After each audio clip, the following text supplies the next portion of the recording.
folks, I'm glad you're here. Thank you very much for joining me. It is Monday, October 7th, 2024. They've been looking around here at Yellowstone. Yeah, dirty. If they zoom in, I'll show you again. But yeah, they had a magnitude 4.1 earthquake there by Stanley, Idaho, Dillon, Idaho. It was late last night. At 1:54 a.m., USGS gave it an intensity level of 5. This was uplift, was spreading. There's a moment tensor ball. You can see the first wave of the earthquake actually came from close to the Snake River Plateau, right there. Southeast tension is going to be applied, they say, going northeast. This actually was a magnitude 4.5, and there was 2 earthquakes shortly afterwards that USGS is not reporting right there. Let's go to the spectrogram. Yeah, now this here is for, that 4.5. Now look at the heat that came up. USGS is reporting 4 earthquakes, but only 2 of them within that location. Most recently, a 1.2 at Hedgen Lake. Let me put it to miles for how deep it is. Okay, 7.1 miles. See, my kitty sneezed. See, nothing after that 4.1, but actually it was a 4.5. That one was 8.5 miles in depth. Before that, there was another one there at Hedgen Lake. A 0.6, 6.7 miles in depth. And, another one. 3 of them. A 0.3, also Hedgen Lake. 6.9 miles in depth. So going to Google Earth, here's the Trans-Challis Fault Zone. And then down here is the Snake River Plateau. Yeah. This fault zone actually travels all the way up to Canada. And you can see past earthquakes. Last year there was a 0.3 that was revised. They revised it to what? I don't have the notes on that, but they downgraded it. Let's see, 1947, a 6.1, a 4.2. That was last year, July 14th of last year, a 4.2. 183 people said they felt this earthquake. Looks like the farthest maybe is Helena, Montana, Missoula, Montana. This one here is Lincoln, Montana. And what do we got here? Virginia City. Yeah, intensity level 5. 1 response from there. So they have some damage. What kind of damage did you have there? Please put your comments down below. I would also like to know, how long did the earthquake last? Others here in our community, journalists, citizens, boots on the ground, would also like to know what it felt like. But here, intensity level 5, felt by most people. Some breakage of dishes, windows, plaster, cracks in your wall. Tall objects fell over, things on your shelves, stuff like that. So going towards Yellowstone, what do we got here? Gardner, intensity level 2, 1 response. Intensity level 3, Gallatin Gateway, 1 response. Another one from the same location. Enos, intensity level 3. This here would be Virginia City. Let's see, Dillon, intensity level 4. Isn't that interesting how to the southeast it was actually shaking stronger? 65 reports from Dillon. Another report from Virginia City. That one is intensity level 3. No one sent in any reports to EMSC, so we know what you felt like. What it felt like to you, I should say. I'm a little tongue-tied. Yeah. Okay, they moved the camera. A little hazy today. Let me move it over to the Mallard Lake Resurgent Dome, which is this area right here. Yeah, that looks dirty too. I wish they'd zoom in. I'll check again. So there was 2 more earthquakes right afterwards. 7 o'clock Universal Time. That would be 2 o'clock Central Daylight Time. I think they're on the same time zone as me. So that comes in as a magnitude 1.24. The second one, I'm going to end it early, I think. That comes in as a 2.75. It might not be quite as large, but yeah. And it's got a little bit of a P wave on it. This one here, well, it's hard to tell. Let me look at the seismic signature for the monitor. Now, this monitor is Moose Creek, Idaho, that I am using. It's probably about the same distance. So probably, yeah, Challis, Idaho Fault Zone. And let's bring this down. We got a slow-moving tremor here. Okay, right there. With some popping. Yeah, a lot of little drum beats. Let me bring it over for you to see. Boom, boom, boom, boom, boom. Okay, we'll go to the spectrogram. Yeah. Alright, let me pull this over. See that? Boom, boom, boom, boom. Now, this would be a little bit shallower. Maybe about 3 to 4 miles below the surface, I would say. And the other one, oh, there goes the cat making noise. Sorry about that. It startled me too. Yeah, see, these are deep. These are deep. So probably about 8 miles in depth. I've talked about how the magma comes up at Yellowstone. Let me show you. The plume, which comes all the way up from the Gulf of California, travels underneath the crust of the earth, comes up there at Yellowstone, and then it travels going west under the ground. So that's why we're getting these earthquakes. I should have another image right there. And this is why they got so many eruptions along the Snake River Plateau. Let me make that bigger. All right, here's another one. Yeah, Yellowstone hotspot, showing the different magma chambers, how it moves towards the west, and then, you know, the different eruptions that have occurred. Craters of the moon, Hell's Half Acres. And I've often talked about, people have asked questions about the magma, you know, when it comes up. It's kind of like, looks like a tree upside down, the tree roots.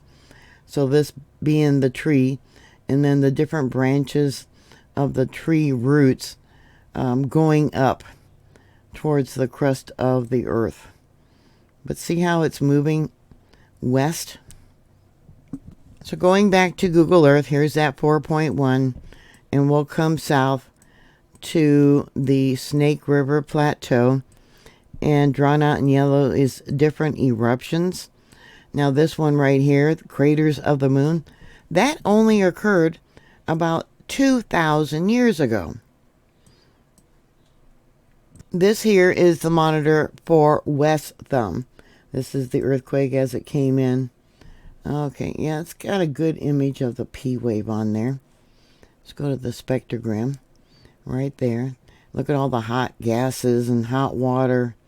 Yeah, toxic gases that came up. And this here is the other 2 earthquakes. There's the line of melt.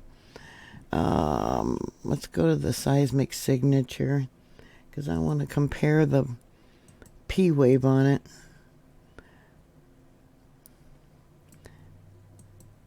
Right there. Probably about the same. Right there. Let's go back to this one. Yeah, it's the same. So these both also happened there along the Trans-Challis Fault Zone. Okay. Or at least close to that area. Yeah. This is what it was showing when I pulled the files up. Okay, let's go in here. Again, this is West Thumb, What I want to look for is see if we got any screaming. We do have the torlinos, which means magma is on the move, rising up. Magma is lava, but it's called magma, when it's still under the ground. Once the lava breaks the surface of the earth, then they call it lava. Just kind of jumping through here. Let's see. Yeah, look at that. Oops. Where'd it go? Is that it, what I'm looking for? Okay. Oh, right there. That's what I'm looking for. I'm going to move this over. Now, this would have been last night.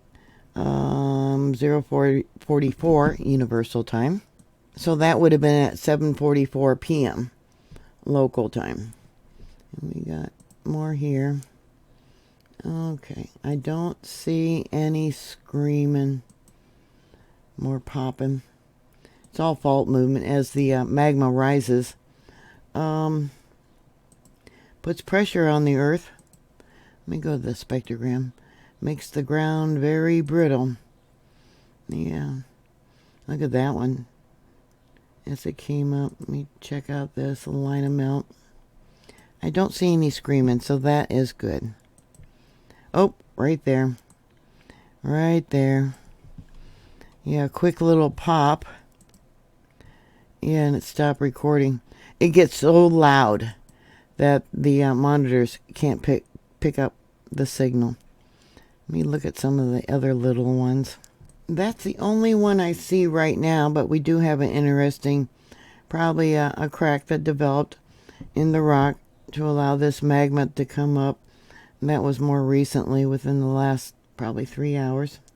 This here is the borehole for Yellowstone Lake. It's over there where the Yellowstone River empties out, or from Yellowstone Lake at the fishing bridge, and it stopped working yesterday at, let's see, what time is this? 8:06 a.m. yesterday. I hate that when they stop allowing data to come in. Yeah, I hate that. I was really hoping that I could get more data what was going on there, but a lot of the monitors are not working. Let me show you. Here on the top is the borehole for Yellowstone Lake, borehole 208. Yeah, it stopped working yesterday, Sunday. This one still isn't working for Denny Creek, and I like Denny Creek because it shows the magma trying to come up, but that one too hasn't been working since Saturday. So basically all I have is Moose Creek, Idaho, and then West Thumb. Those are the only two that I have that are currently working. Going to the thumbnails, yeah, here's, you can see in red, can you see that? All the different monitors. Yeah, it looks like Holmes Hill isn't working. Doesn't show the earthquake. Mirror Lake Plateau isn't working. Pelican Cone isn't working. Borehole 208 not working. That's West Thumb. Old Faithful. You want to take a look at Old Faithful? Okay.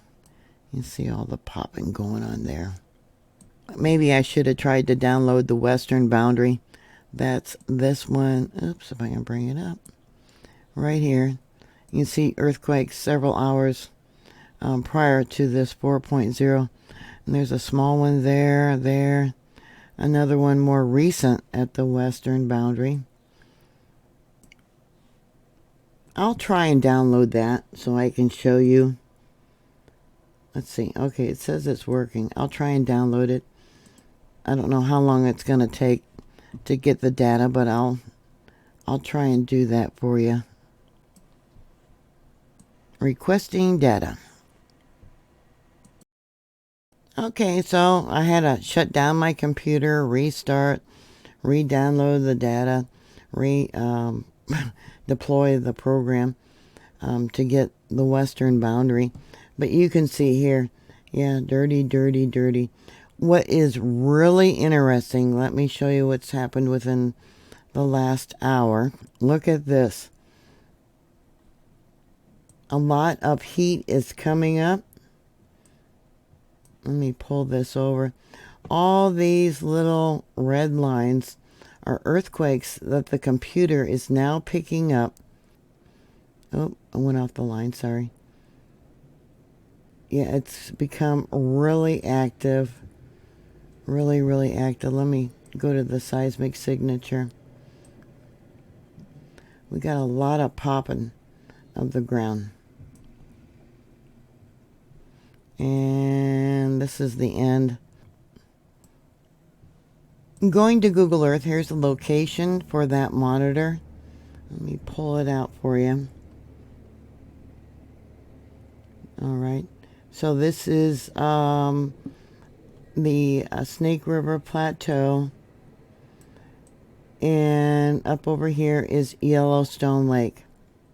I'll give you a link to the University of Utah, and it shows all the different monitors that they have. Let me close this out.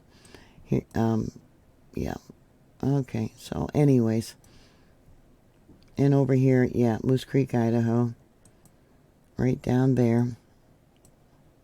Up over here is that 4.5. Here's the other 2 earthquakes. Let me pull this over that they're not reporting.